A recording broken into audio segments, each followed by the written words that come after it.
예, 오전에도 울고 오후에도 울고 하나님께서 은혜를 주신 것 같아요. 그렇죠? 교회는 하나님 앞에 엎드려 우는 사람이 많을수록 그 교회가 건강한 교회고 또 그 교회가 또 하나님의 놀라운 은혜를 덧입는 그런 교회인 줄 믿습니다.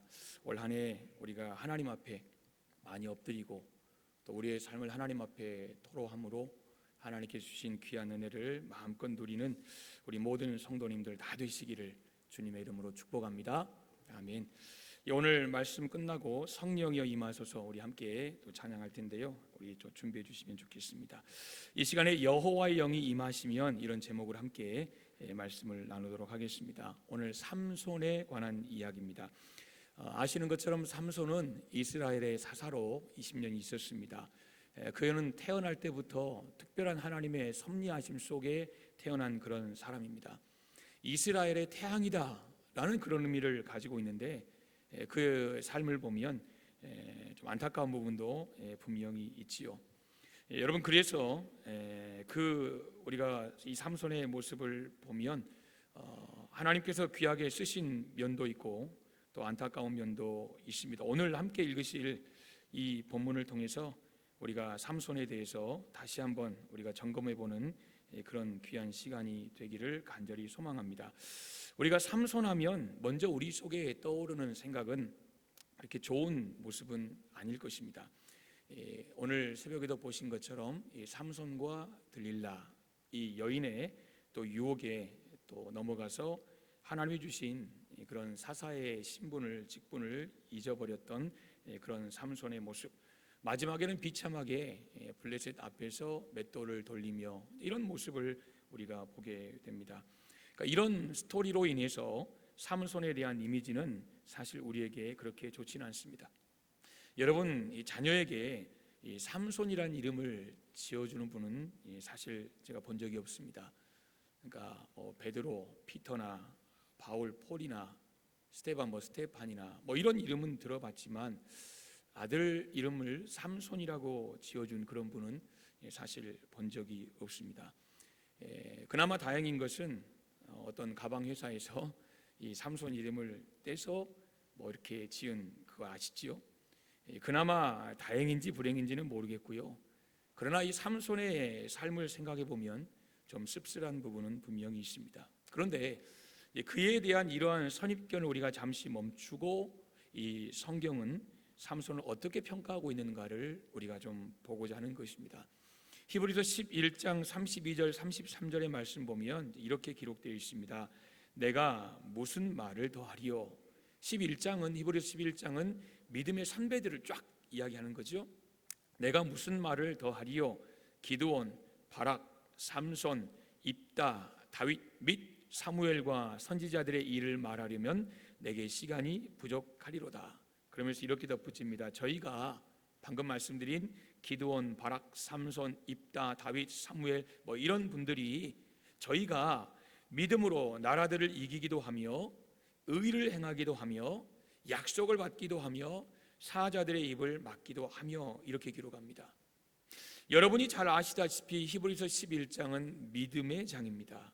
거기에는 아브라함, 이삭, 야곱을 중심으로 한 믿음의 영웅들이 쭉 소개가 되고 그들이 얼마나 치열한 신앙적인 삶을 살았는지를 우리에게 잘 소개를 합니다. 그런데 그 믿음의 반열에 오늘 우리가 보게 되는 삼손도 들어가 있다는 것입니다.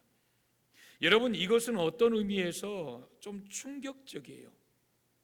하나님은 삼손을 우리가 보통 생각하는 저 사람 하나님 주신 사명 다 감당하지 못하고 이렇게 우리가 사실 저도 그렇게 많이 생각하는 경향이 있는데 우리가 생각하는 그런 평가처럼 성경은 그를 그렇게 평가하고 있지 않더라는 것입니다.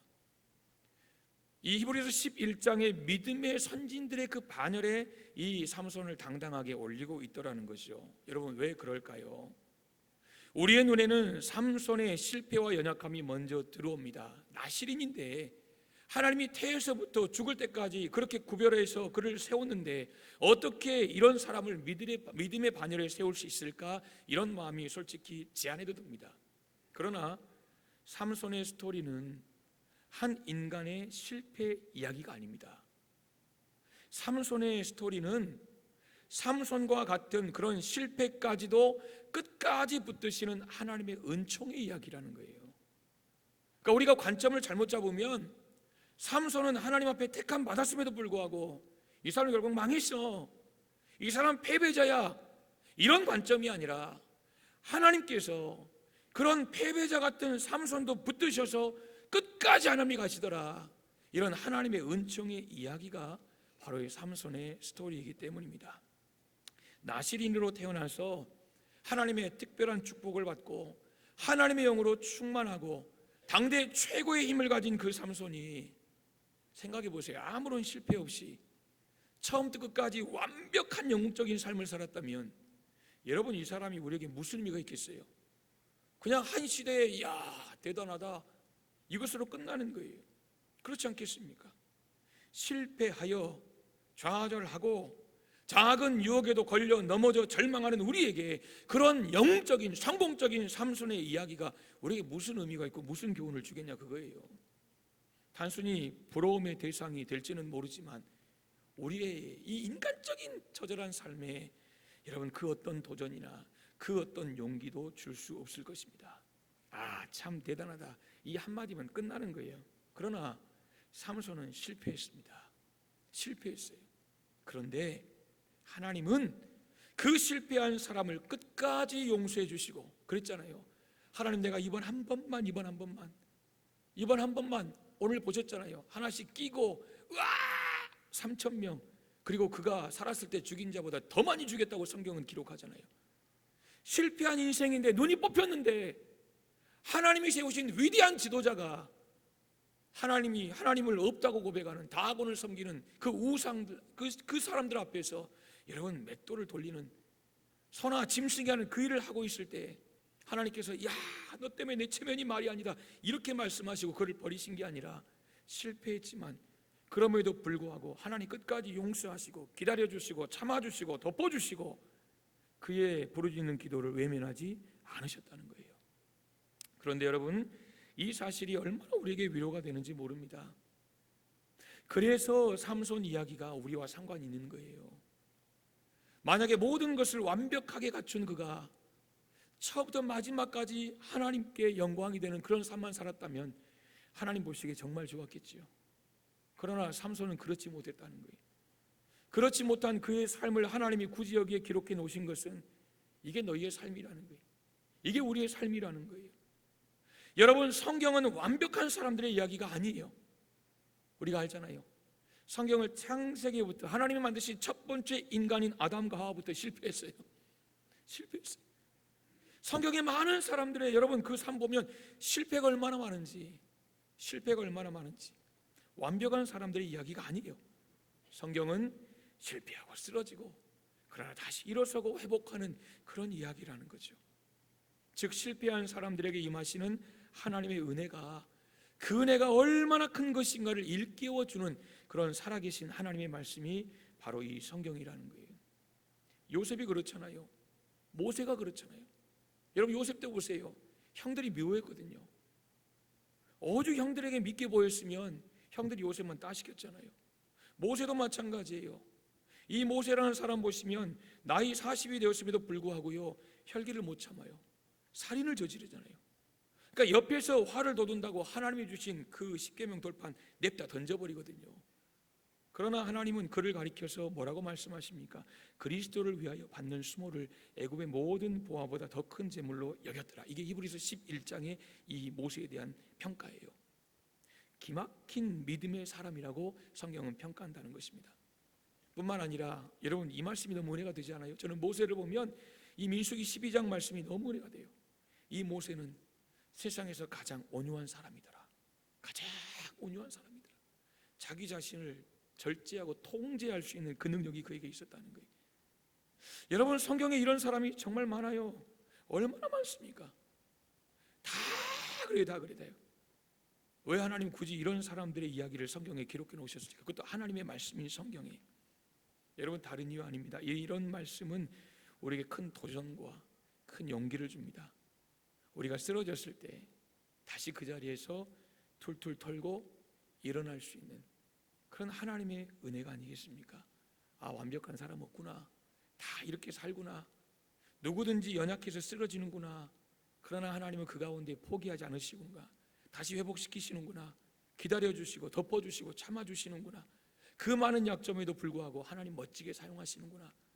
성경을 통해 우리가 깨닫는, 여러분, 그게 바로 은혜가 바로 이런 내용 아니겠습니까?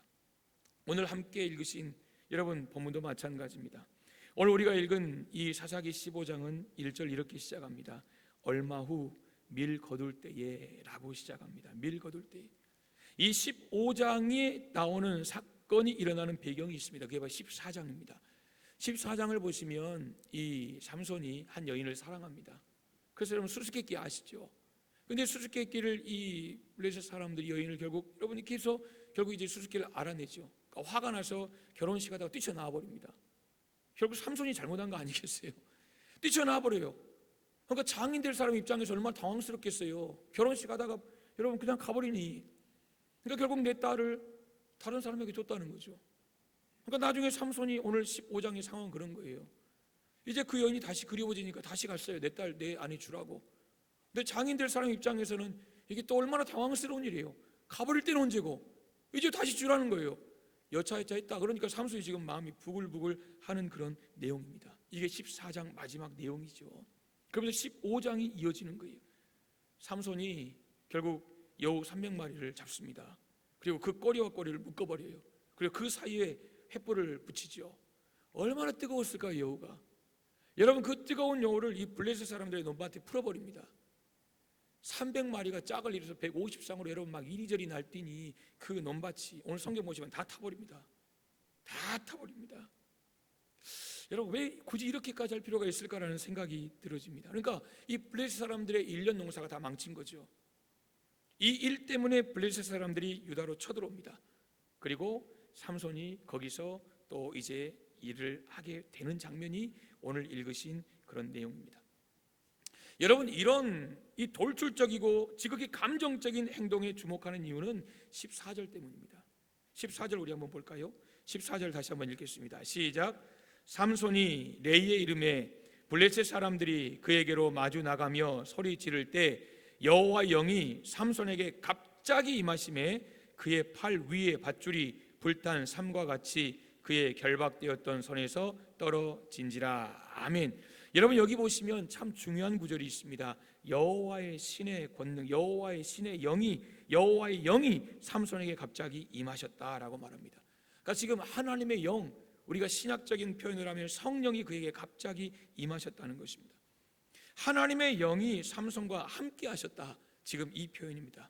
그렇다면 왜 하나님은 삼손에게 성령의 능력을 부어주신 것일까? 그 이유를 잠깐 살펴보겠습니다. 여러분 그 이유는 지금 블레셋에 대한 이 삼손의 태도가 남달랐기 때문입니다. 삼손의 태도, 삼손의 자세, 오늘 본문에 나타난 이스라엘 백성들의 태도와 지금 삼손의 태도를 우리가 잠깐 비교를 해보겠습니다. 사사기 15장 여러분 11절 말씀 함께 읽겠습니다. 11절 말씀 함께 읽도록 하겠습니다. 시작. 유다 사람 3,000명이 에담 바위 틈에 내려가서 삼손에게 이르되 너는 블레셋 사람이 우리를 다스리는 줄을 알지 못하느냐?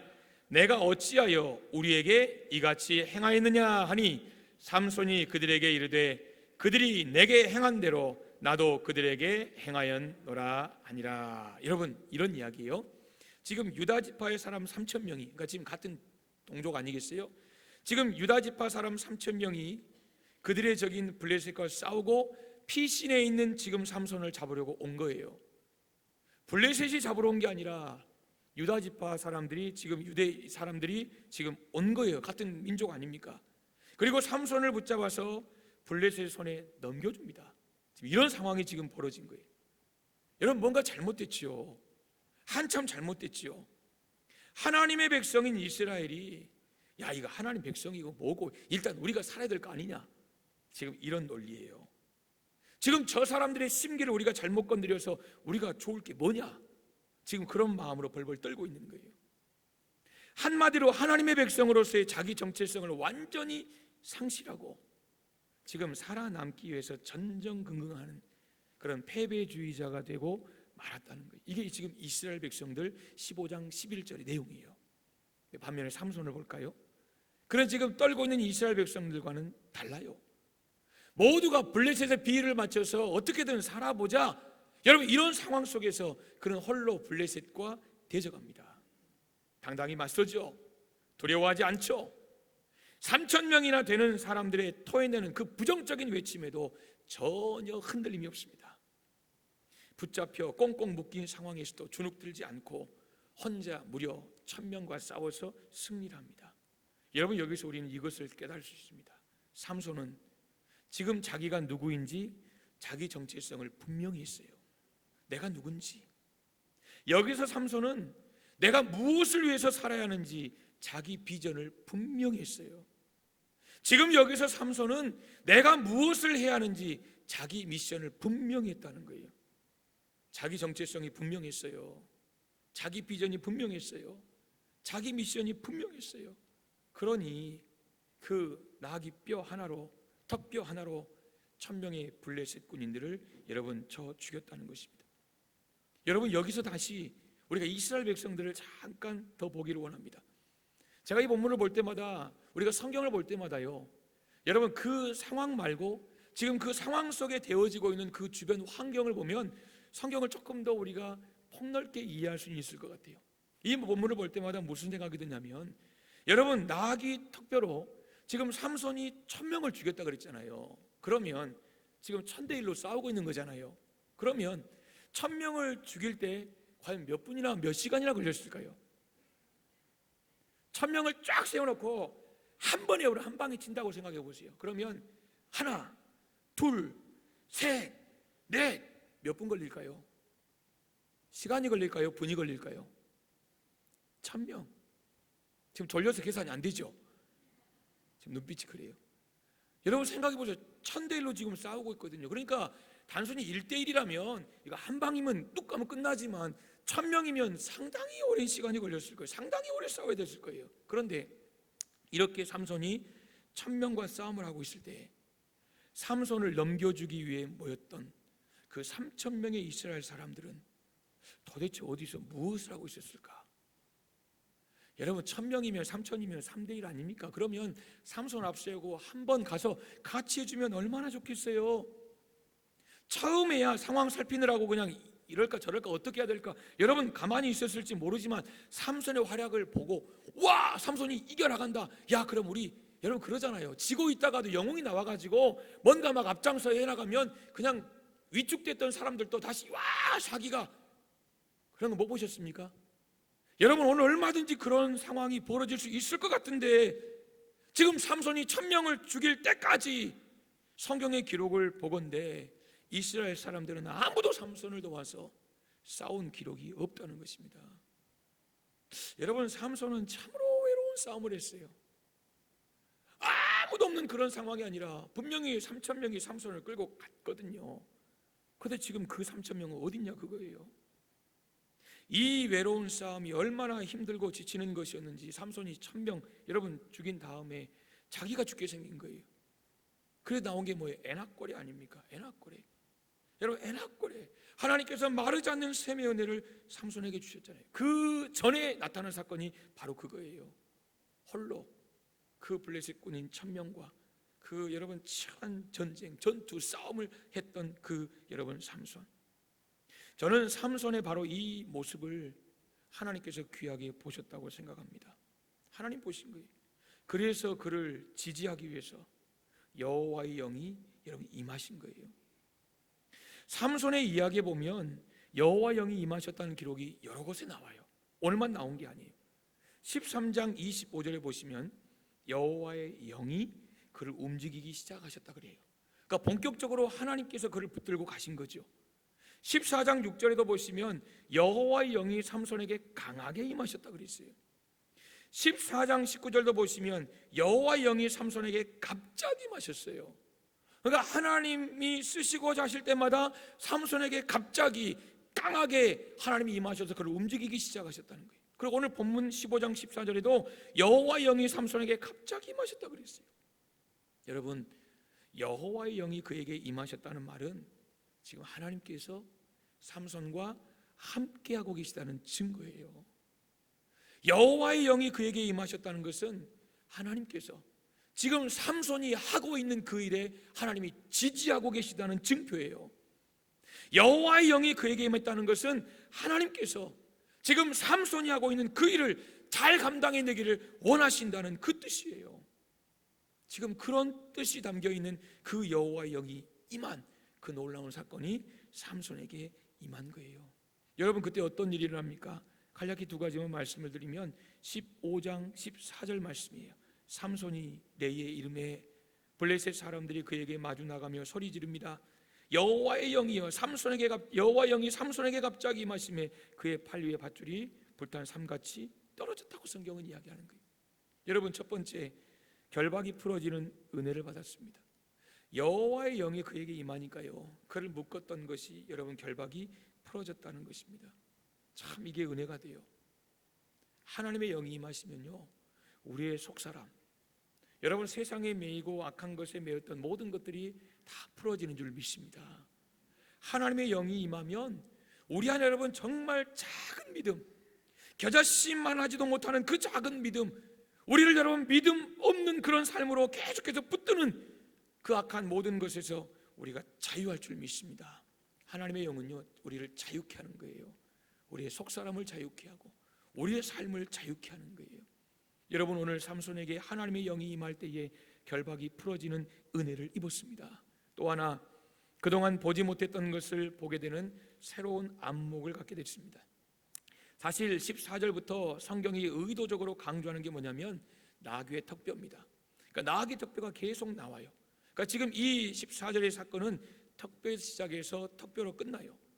14절 보시면 레히라는 지명이 나오죠. 나귀의 턱뼈라는 그런 이름입니다. 15절에 나오죠. 16절에 두 번 나오죠. 17절에 라맛 레이라고 나옵니다. 나귀 턱뼈의 무더기라는 거예요. 지금 그런 이야기입니다. 여러분, 그런데 당시 이스라엘 백성들에게 있어서 나귀라는 것은 그냥 좋은 운송수단에 불과했어요. 다시 말하면 이 좋은 식량거리는 아니라는 거예요. 왜요? 부정한 짐승으로 취급했거든요. 그러니까 이 나귀가 여러분 운반하다가 나이가 먹거나 어디 문제가 생겨서 죽으면 이 고기를 먹으면 좋잖아요. 근데 그 부정한 거예요. 그러니까 못 먹어요. 그러니까 땅에 즉시 묻어야 되는 거예요. 만지고 막 자기들끼리 그럴 수 없는 거예요. 땅을 파고 묻어요. 그러니까 이런 이유로 인해서 나귀 턱뼈는 사람들의 눈에 잘 안 띈다는 거예요. 이해되십니까? 왜냐하면 여러분, 우리가 먹고 아무데나 버리면 아무데나 보이겠죠. 그러나 땅에 묻어야 된다는 거죠. 부정하니까. 그렇기 때문에 나귀 턱뼈가 사람의 눈에 띄는 것은 흔치 않다는 거죠. 어쩌다 여러분, 그런데 오늘 성경 보십시오. 오늘 성경 보면 하나님의 영이 삼손에게 임하는 순간 삼손의 눈에 뭐가 보였어요? 나귀 턱뼈가 보이더라는 거예요. 나귀 턱뼈가 삼손의 눈에 보이기 시작했어요. 그리고 그 나귀 턱뼈로 여러분 1000명을 물리치는 이런 기적 같은 일을 오늘 삼손이 행하게 됩니다. 하나님의 영이 임하면요, 이제까지 보지 못했던 것을 본다는 거예요. 하나님의 영이 우리에게 임하면 이제까지 우리의 삶 가운데 별 볼 일 없고 지금까지 하찮게 여기던 모든 것들이 다 새롭게 보인다는 거예요. 이게 하나님의 영이 임하면 불편했던 사람을 향해서 오히려 긍휼의 마음, 측은한 마음이 생긴다는 거예요. 남편을 볼 때, 아내를 볼 때, 자식들을 볼 때, 교회를 볼 때, 목회자를 볼 때, 직장을 볼 때, 이웃을 볼 때, 심지어 여러분 자신을 볼 때도 새롭게 바라보는 그런 여러분 시각이, 안목이 생긴다라는 것입니다. 하나님의 영이 임하실 때, 하나님의 영이 임하실 때 보이지 않던 것이 보이는 거예요. 여러분, 우리에게는 하나님의 영이 우리 안에 내주하고 계시는 줄 믿습니다. 그렇다면 우리의 삶에 메인 것들이 풀어져야죠. 우리가 지금까지 보지 못했던 것을 볼 수 있는 그런 영적인 안목이 여러분 우리에게 있어야 되지 않겠습니까? 오늘 이 시간 우리가 함께 찬양하고 또 함께 우리가 하나님 앞에 부르짖어 기도하기를 소망합니다.